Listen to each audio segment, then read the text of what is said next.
The Industrial Revolution began in England around 1780 and became a part of life after 1800 in other European countries, the United States, and Canada.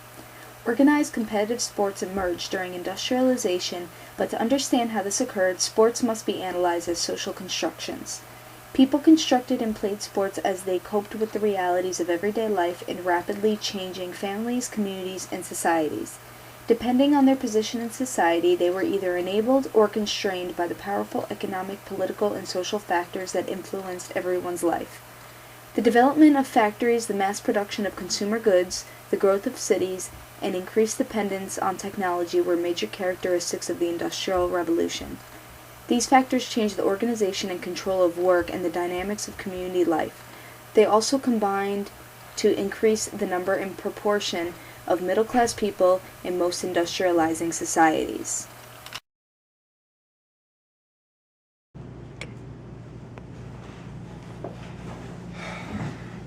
Good day, Eric. Good day, Andrew. You look tired. What have you been up to? You know, everything us wealthy do during 1805. I was playing sports, such as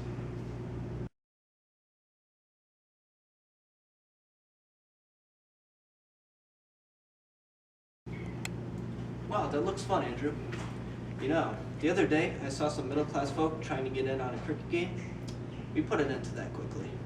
good. You and I both know they belong in the factories. Yeah. What are you up to tomorrow? I don't know yet. I'm definitely not playing sports. You know how the church is not allowed to play on Sundays. They really discourage that.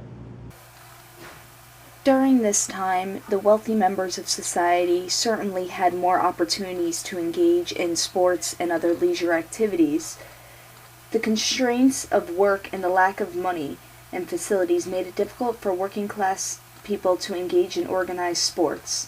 However, over time, middle class and working class citizens were able to engage in sports as becoming spectators. This became more popular as the years went on.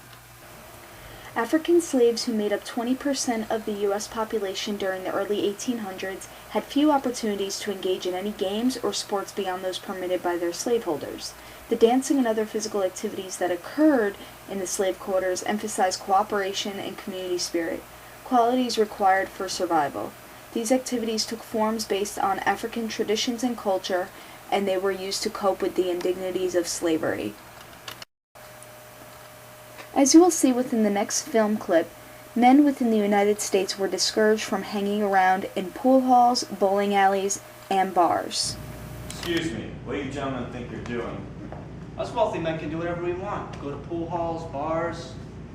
And this time period is discouraged for men of your stature to be seen in such establishments. I must ask you to leave. Why don't you make us leave?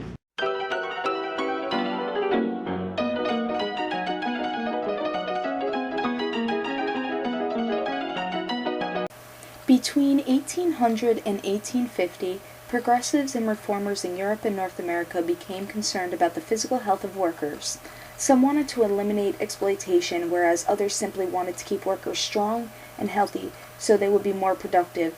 Consequently, there were growing calls for funding open spaces and healthy leisure pursuits. Individuals were urged to become more fit by doing calisthenics, gymnastics, and other outdoor exercises.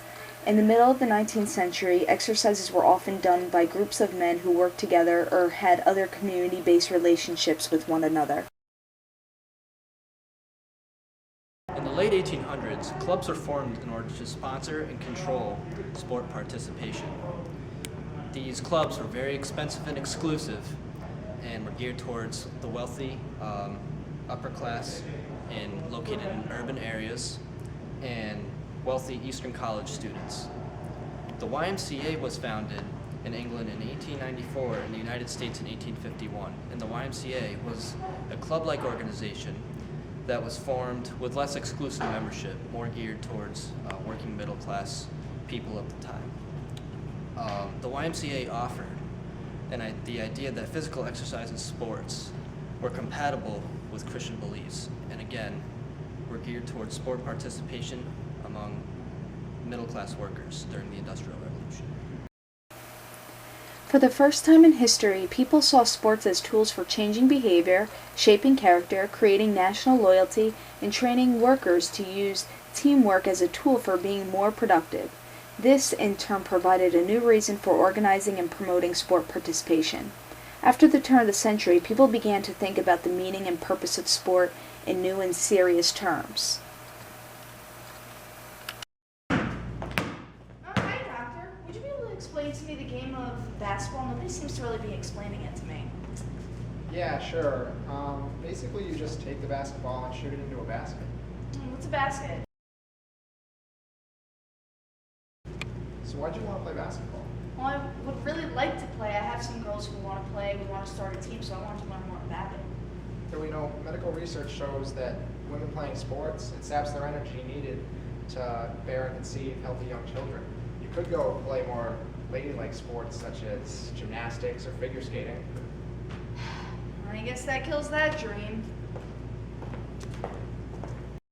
After the Civil War, baseball games were organized, sponsored, and publicized in many towns and cities. Leagues were established at various levels of competition, and men's professional baseball became increasingly popular. Professional women's teams existed, but they seldom received the sponsorship needed to grow in popularity.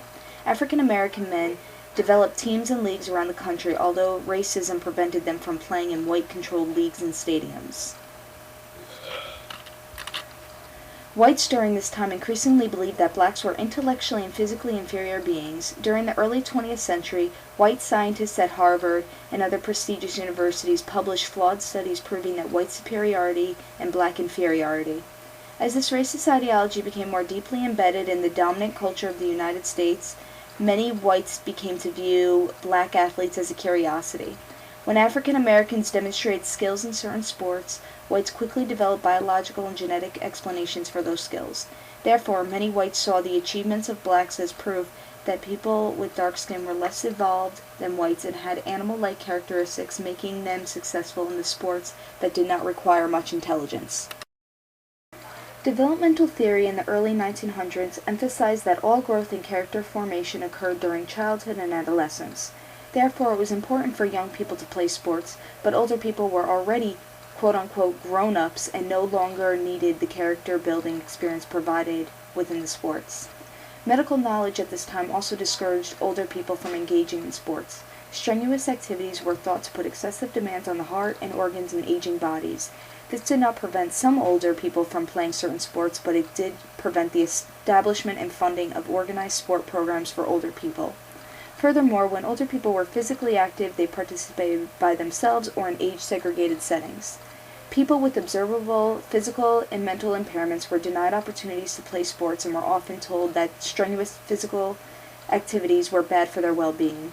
During this time, widely accepted definitions of mental and physical disability gave rise to fears and prejudices that led many people to think that it was dangerous to allow people with disabilities to become physically active or excited. Therefore, programs to build their bodies were discouraged.